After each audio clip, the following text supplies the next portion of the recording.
So when I was putting together the track list for this album, back when I first started working with John Kane on playing the drums for the album, I had basically figured out the order of the songs. I narrowed it down to these particular songs that I'd finished and I was really happy with.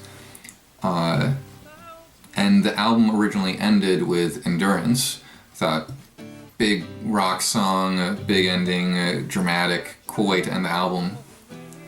And then as I started listening back to the demos with Endurance there at the end of the album, I started to feel like there needed to be something more. I felt like there was something left unresolved at the end of Endurance. And I also, listening to each of the songs one after another, I started to realize how intense the album really was at certain points, and how even the lighter moments I started to notice there were still elements of desperation in it, which is understandable because a lot of these songs were written during a period of time where I was feeling somewhat desperate about what was going on in my life.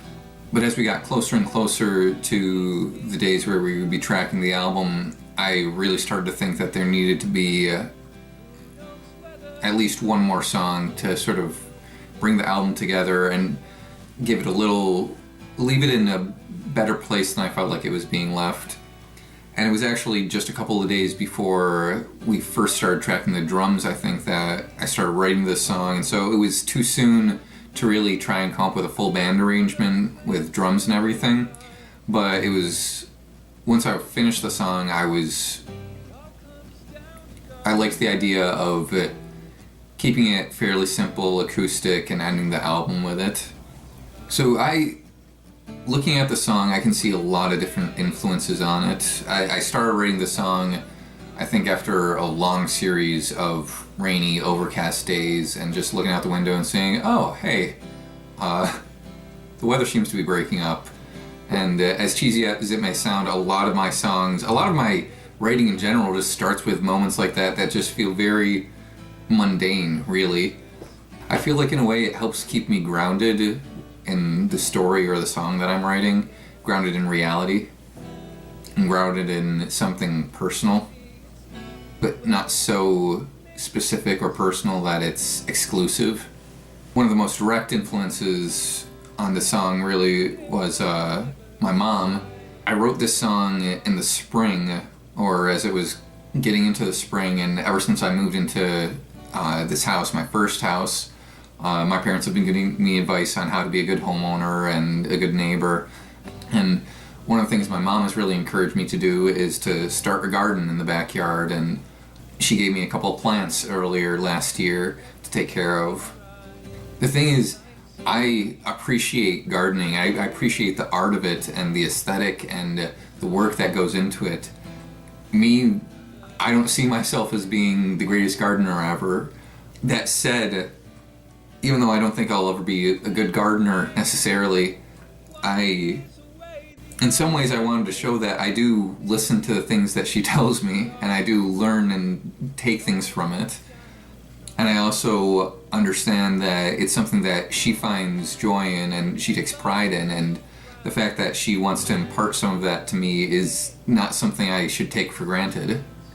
And it was very easy for me to take the feelings I was having over not necessarily being able to be a good gardener and see the connection between that and my feelings about my music and my other creative passions, and this constant wondering that I think a lot of artists have, especially when they're young, but throughout their career, I think of, am I good enough? Will I ever be good enough? And it's not even just artists. I think it's just a human thing to wonder, am I good enough? So from that, I started writing this extended metaphor, like I like to do sometimes, of gardening being, trying to be as concrete and literal with the imagery as possible, almost in like a pastoral way or something like that, but tying it into these bigger concepts of these things that I create, these things that we create. Are we doing them good enough? Do they matter? When I start talking about plants in this song, I was thinking specifically about songs or any creative pursuits and how when you start them off, you're not sure if they're going to end up the way you want them or if they're going to be successful, but you do your best to foster it and try to bring it to fruition. And there are a lot of other bigger concept influences or literary influences in this song. Back in college for a poetry class I took, we read this book called The Beginner by Lynn Haginian, and the whole idea in that book of everyone just constantly being a beginner and the importance of learning and always being willing to begin again, that influences all over this album, from the song To Begin to this song, and tying this song back into the song To Begin. The try again at the end was me specifically thinking back to that children's poem, If at first you don't succeed, try again. And another influence that I think it would be remiss not to bring up is the religious influences in this song. I am Christian. I try not to beat people over the head with the things that I believe in, but stuff like the phrasing in the third verse, the hate not yourself, O gardener, the O gardener specifically, I think I was thinking back to like the prayer of St. Francis, O divine master, just this sort of very, very old way of speaking. And then one of my favorite images in any of the Gospels is a moment at the end of the Gospel of John after Jesus has risen from the dead and Mary Magdalene has gone to look for him. Specifically in the Gospel of John, she wanders into this garden and Jesus appears to her, but she mistakes him for the gardener. And the main thing that I take from this song is, again, like many of the songs on this album, it's just a reminder to myself that, hey, your path in life is not just a straight line from A to B. You do your best with the thing that you're working on right now, and maybe it turns out well, maybe it doesn't, but whatever happens, you take what you learn from it and you keep moving forward.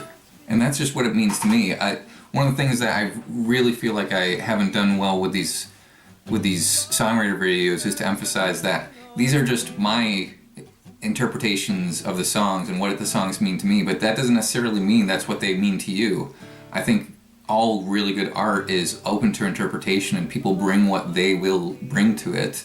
Like with this song, for example, I brought it to a songwriting workshop, and one of the people there talked about the whole idea, the image of plants bringing to mind children.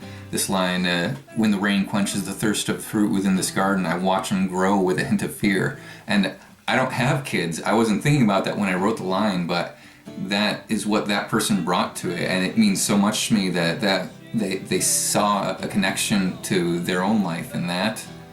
You know, there was a particular reason that I wanted to show the outtakes from the performance video for this at the beginning of the video. I was reading an article recently about how, especially for creative people, and it's not something I've just read in this article, but something I've seen a lot of people talk about when it comes to artists, whether you're a writer, a musician, a visual artist, whatever you do, we're so hard on ourselves sometimes because we see the works that other people have created, we see the things that we love, and we see the finished product, and we're comparing our first drafts or our crappy drafts to their finished product. And it's not an equivalency. We don't see the hours of blood, sweat, and tears that they put into their work. We don't see the nights that they stayed up really late working on a chapter and it just wasn't working out. Again, part of the reason I wanted to do this series is to show those moments where I wasn't sure about things, or to show the hodgepodge way that I can sometimes come to the finished product that I end up putting out. It's not just I sit down and instantly there's a song in a half hour. That happens sometimes, but very rarely for most people. And it's important to remember that when you're pursuing the creative arts. So if you've been watching these videos, I hope that they've served as some sort of encouragement for you to pursue your own creative endeavors, and that they help remind you that you don't have to be Bach or Beethoven or Mozart to do this sort of stuff. You just have to make the commitment. And yes, experience helps, but the only way you get experience is by doing the thing. And sometimes it'll work out and sometimes it won't. But again, you learn from whatever happens and you keep doing it. All these years I've labored trying to build this garden. Maybe it wasn't meant to be. Hate not yourself, oh gardener. We all have struggles. We all feel weak sometimes, like we're not good enough, like one storm can ruin everything we've tried. But life's a journey, every failure and success, a stepping stone in the path, another chance to begin again.